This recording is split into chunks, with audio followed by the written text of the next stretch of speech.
Is Netflix still a good place to work at? I recently was approached by a recruiter at Netflix, inviting me to interview with them for a very well-compensated role. It is almost to my previous role, and back then I thought I'm getting paid a lot. I generally ignored all job offers as I am focused building SaaS, but with this comp I could work a few years and then not think about money for a long time. So it is tempting. From what I hear, which I want to stress is all just hearsay, the culture isn't for everyone. It's the kind of place that offers unlimited PTO, but no one takes it. That being said, I'd take it. Even if I didn't like it there, I can tough out anything for a year or two. And having a name like Netflix on your resume is just too good IMO. It's the kind of place that offers unlimited PTO, but no one takes it. Oof. I've been lucky enough to only have companies that have unlimited PTO and actively encourage it. Burnout is real if you're working hard. Personally, I used to consider it a place where the very top talent went, but I'm not even sure what company would hold that title anymore. That was more in the late 2010s when they were top streaming service and pushing data limits on ISPs. I'm not saying they don't still have top talent, I just don't think they are number one anymore. I definitely think the FAANG acronym is not accurate anymore, though. It barely was when it was coined. There are probably 1 to 2 dozen companies that are in that range for engineers that aren't late-stage startups. It's the kind of place that offers unlimited PTO, but no one takes it. Huge fucking red flag, that is too.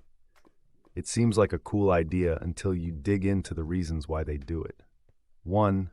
They did studies and found out that workers would take less vacation with this kind of policy due to guilt, peer pressure, etc. And 2. If you are terminated for any reason, normally the employer is required by law to pay you out any unused vacation because it's a defined benefit of the job when you accepted it.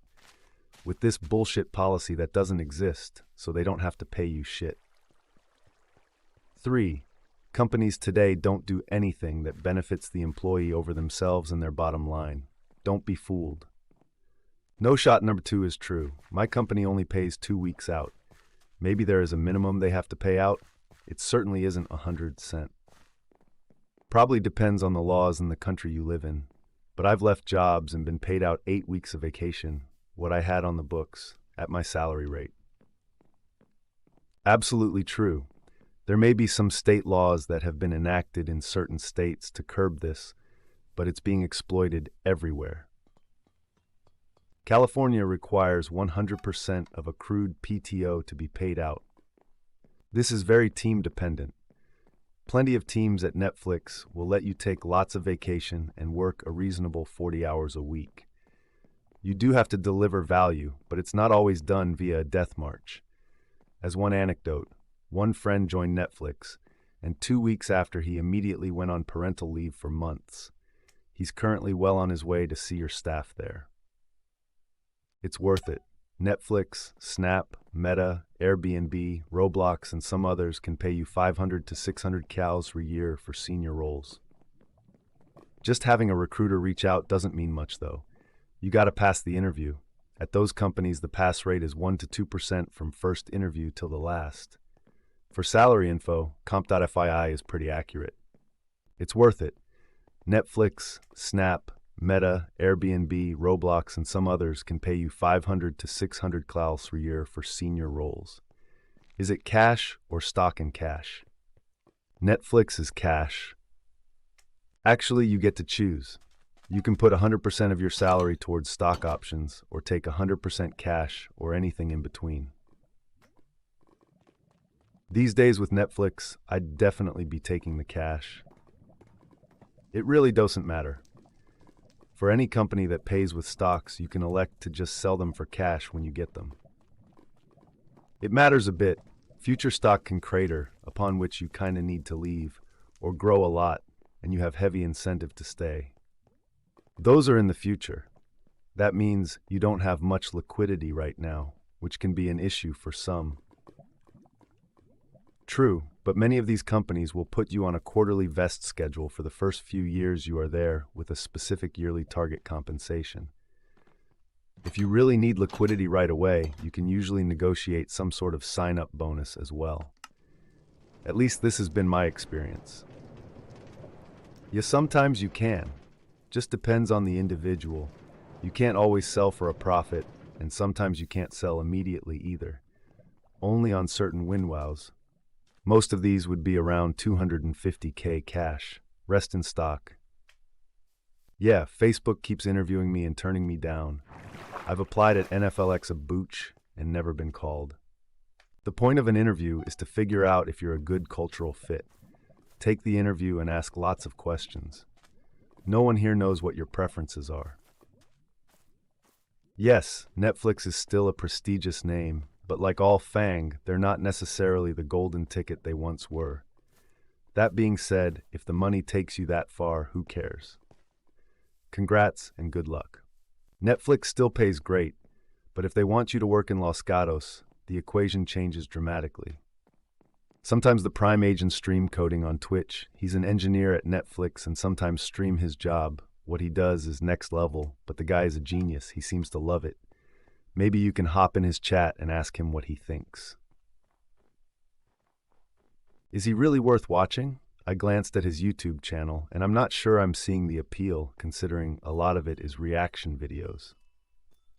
His reaction videos tend to have some very interesting insights, and ones where he's going into code I've found fascinating. I think he hypes up the reaction part a bit for the YouTube algorithm and people who like that stuff. You are right, and just to see how he used Vim is mind-blowing. I'd agree with that. One of the big takeaways I've had from him is know your tools. After working a bit to learn Vim and some VS Code shortcuts, my productivity went way up, and I barely use a fraction of them. He's on another level. I'll give it a chance. Subbed. I have one of his courses lined up in Front-End Masters. Excited to take it. Lord have mercy, I would kill for that. If just for me, take it and refer me. Lol. Sounds like a life-changing amount of money. A few years might be worth it. I mean, you'll have to work somewhere, right? Yes, it is. I'm coming up on my 2-year anniversary soon. My team is so lovely. We work pretty hard, but everyone is so genuinely helpful. Even working cross-functionally, people are happy to help you out when you need them. It doesn't have the usual FANG perks like gym, laundry, daycare, etc., but personally that doesn't matter so much anymore to me since I'm fully remote. Also, we have like a lot of Slack emojis. Pretty much anything you can think of, we have a Slack emoji for it. I hope this helps. Good luck with your interviews. How can Slack emojis be a factor to choose a company for career growth? If I can survive 2-year max with ready to take almost double performance pressure. You can always quit. They pay pretty well. Do you have offers that pay as much or could give you better experience? Seems like working for a large streaming company would get you a lot of experience in an increasingly common and already dominating micro industry within web development. I'd personally take it in a heartbeat. Good luck with whatever you go with. Unrelated question, but what technical skills do you currently have that were marketable to the recruiter? If you could possibly share and don't mind sharing, what skills and technology do you have experience with? I currently work in IT and looking to move to web development of things. For everyone asking what I'm building test infrastructure monitoring platform. Specifically, test anomaly and flaky test detection system for Playwright. I have a few paying clients. Things are going well.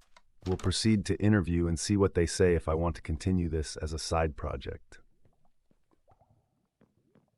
Dude, invitation to an interview doesn't mean anything. You're overthinking too far ahead about quitting it after a couple years, lol. Eaker. Sounds more like a weird flex. The team culture is very different there. They focus on the team aspect more than the family aspect. Look up their culture deck. It's pretty famous, and they really mean it. When I worked there, I had a great time. I took plenty of time off, and I only worked with smart and collaborative colleagues. I didn't have to deal with BS annual self-reviews and just got comp adjusted to the market every year. I am in the minority, though. as many people have very negative experiences coming out of it. When I think about it, there is good amount of voluntary and involuntary churn at Netflix, but the folks who stay for a long time. So I'd suggest trying it out. Worst case is you get hired and then quickly fired with a very generous separation agreement. Haha. Good luck. I have never heard good things about working at Netflix. The culture does not sound particularly good, and as a company, Netflix has gotten a reputation about not caring about their engineers. I got a bit into the interview process with them, and I ended up walking away. The vibe I got was people didn't like working there, and when I asked about things like continued learning resources, pair programming, mentorship resources, both up and down, the answer as basically, we don't do that here. Just a little red flags that made me bounce. And that all being said, while I used to think working at FANG means you can write your own ticket when you leave, I think that opinion isn't as valid anymore. These days, if I'm reviewing resumes and I see a lot of FANG or other major tech companies, I flag them as someone we need to do a more thorough tech interview on. For a front-end role? Cool. I somehow think that full stack or just front-end back-end is not needed at FANG. Did you cleared interview? FANG are not worth it, Imho. Sure, they pay $500K, but you'll work 50 plus hours a week most of the time. Plus, job stability is zero, so the chances of making that money for 2, 5, or 10 years after being hired is low. On top of that, their hiring process are ridiculous. A dev that can pass them would probably have no issues working in any other place. You could even work remotely simultaneously in 2 or more companies, which ironically is nowhere as time-consuming as working for one FANG. If you don't care about your free time/mental health, there are worse ways to become rich, for sure. I don't know if there's a way to make $500K in this field and still keep job security and work-life balance. FANG are great when you're young. When you don't have any real responsibilities, give it a try. Otherwise, no.